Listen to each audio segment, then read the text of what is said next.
Welcome to TV 49 news. CM Chandrababu Naidu పశ్చిమ గోదావరి జిల్లా తణుకులో పర్యటిస్తున్నారు. ఇందులో భాగంగా స్థానిక ఎన్టీఆర్ పార్క్ వద్ద పారిశుధ్య కార్మికులతో ముఖ్యమంత్రి ముఖాముఖిలో పాల్గొన్నారు. తణుకు కూరగాయల హోల్సేల్ మార్కెట్ను పరిశీలించారు. సందర్భంగా కూరగాయల వ్యర్థాల నుంచి ఎరువుల తయారీపై అవగాహన కార్యక్రమాన్ని నిర్వహించారు. అంతకుముందు స్థానిక పాలిటెక్నిక్ కాలేజీలో ఏర్పాటు చేసిన హెలీప్యాడ్కు చేరుకున్న సీఎం చంద్రబాబుకు మంత్రులు, పార్టీ నేతలు, కార్యకర్తలు ఘన స్వాగతం పలికారు. వీటిలో మంత్రులు Nimmala Ramanaidu, Gottipati Ravikumar, Narayana, AP Swachhandhra corporation chairman Pattabhiram తదితరులు పాల్గొన్నారు. ఫార్మర్స్ ఎవరు ఇక్కడ? హోల్సేల్ వ్యాపారం ఎక్కడున్నారు?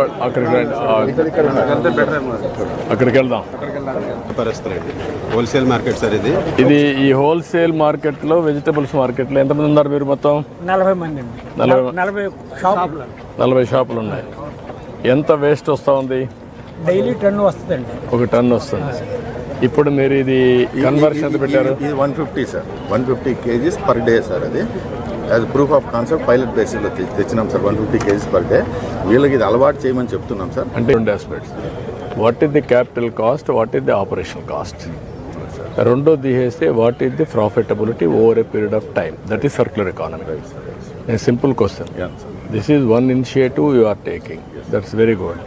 ఇప్పుడు మీకు దీంట్లో ఎక్విప్మెంట్ పెట్టాలంటే ఎంత కాస్ట్ అవుతుంది? ఇక్కడ 25 డస్ట్బిన్స్ కావాలా ఇక్కడివి?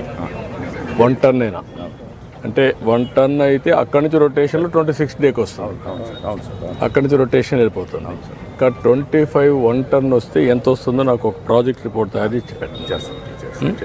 ఇప్పుడు మీరు కాంట్రిబ్యూషన్ ఏంటి? ఇప్పుడు దీన్ని మీరు రన్ చేసుకోగలుగుతారా? మీరు కూడా పెట్టుబడి పెట్టి మీరు సబ్సిడీ ఇస్తే ఒక మనిషిని అయితే మేము చేయగలమండి. ఈ కూరగాయల మార్కెట్ ఎవరికాళ్ళు 3 గంటలకు వస్తామండి, 7ంటికి మార్కెట్ అయిపోద్దండి, ఎవరికాళ్ళు వెళ్ళిపోతాం. అట్టే కాదు కదా, మీరు కూడా ఒక అసోసియేషన్ పెట్టుకోవాలి కదా. క్రమశిక్షణ ఉంది, వాళ్ళు చేయాలి. అసోసియేషన్ పెట్టుకొని గవర్నమెంట్ ఇచ్చే సహాయం తీసుకొని మీ మనుషులను పెట్టి మళ్ళా మీకు కొనే ఏర్పాటు మేము చేస్తాం. మార్కెట్ వాళ్ళు కొంటారు. కొనిన తర్వాత మీరు కూడా ఒక బాధ్యత తీసుకొని పరిశుభ్రంగా ఉండాలి కదా ప్రాంతాలన్నీ. మీ వ్యాపారం కోసం వేరే వాళ్ళ ఆరోగ్యం చెడగొట్టకూడదు. అలాగేనండి. ఎక్కడ చూసినా చెత్త వేసి కుళ్ళు పెట్టేసి ఆ వాసన వచ్చి మీ ఆరోగ్యం పోయి వాళ్ళ ఆరోగ్యం పోయి అది కరెక్ట్ కాదు. అందుకే నేను ఏమంటున్నానంటే మేము ఒక ఫార్ములా వర్కౌట్ చేస్తాం. మీకు నష్టం రాకూడదు, ప్రభుత్వం కూడా చేసిన దానికి మీరు సహకరించాలి. ఇద్దరికి విన్ విన్ సిచ్యువేషన్ ఉండాలి. మీరు బాగుపడాలి, ప్రజల ఆరోగ్యం బాగుండాలి, ప్రభుత్వం చెప్పే మాట మీరు వినాలి. ఈ మధ్యకాలంలో ఎమ్మెల్యే గారితో చెప్తే రోడ్డు ఏం చేశారండి. ఆ రోడ్డు గోతులు బాగుండేది కదండి. ఎమ్మెల్యే గారితో చెప్తే అన్ని పనులు చేస్తాం. మీరు కూడా వర్కౌట్ చేయండి. నేను ఒకటి చెప్తాను, సమాజంలో అందరిలో మార్పు రావాలి. అవునండి. ఏదో ఇదేదో ఆఫీసర్ల బాధ్యత, స్వచ్ఛాంధ్రప్రదేశ్ అంటే ఆయనకి ఏదో లాభం వస్తుంది, నాకేమో లాభం వస్తుందని మీరు ఆలోచిస్తే కరెక్ట్ కాదు. మేము ఫెసిలిటేటరే, మేము ఇవన్నీ చేస్తూ ఉంటాం.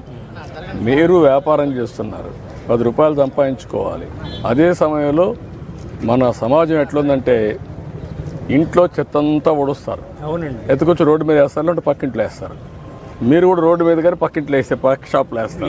ఇంటింటికి మున్సిపాలిటీ వారు ఇచ్చారు కదండి, అందులో వేసి చేస్తున్నారు. ఇంకా పూర్తిగా జరగల. అవునండి, ఇంకా పూర్తిగా